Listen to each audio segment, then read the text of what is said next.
ब्रह्मा विशाख की द्रवनी एपिसोड 1 रहस्यमय दस्तक। ओपनिंग कहानी की शुरुआत एक घने जंगल में होती है।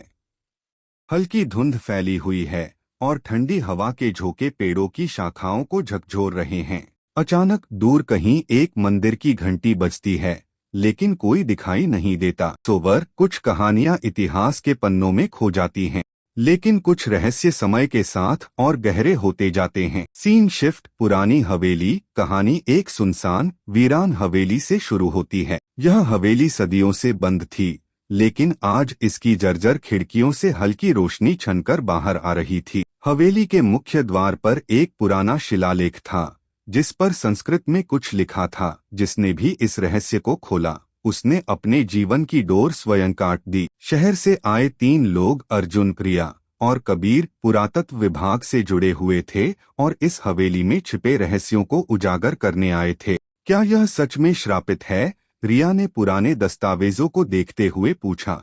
अंधविश्वास इतिहास विज्ञान से चलता है, भूतों से नहीं, अर्जुन ने व्यंग्य से कहा। लेकिन तभी सस्पेंस बिल्डअप, एक तेज हवा का झोंका आया और दरवाजा खुद ब खुद खुल गया। अंदर घुप अंधेरा था, सिर्फ एक दिया जल रहा था।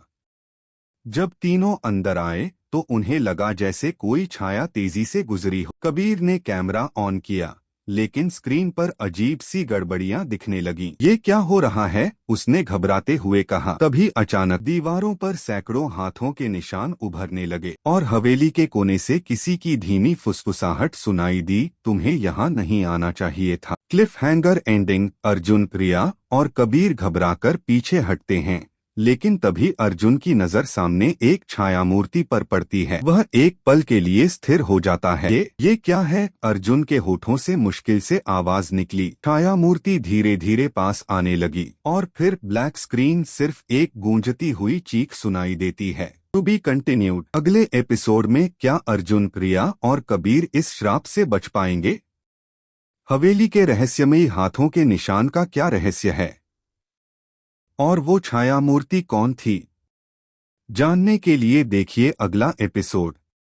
कैसा लगा पहला एपिसोड? इसमें और कोई बदलाव या नया एंगल जोड़ना चाहेंगे?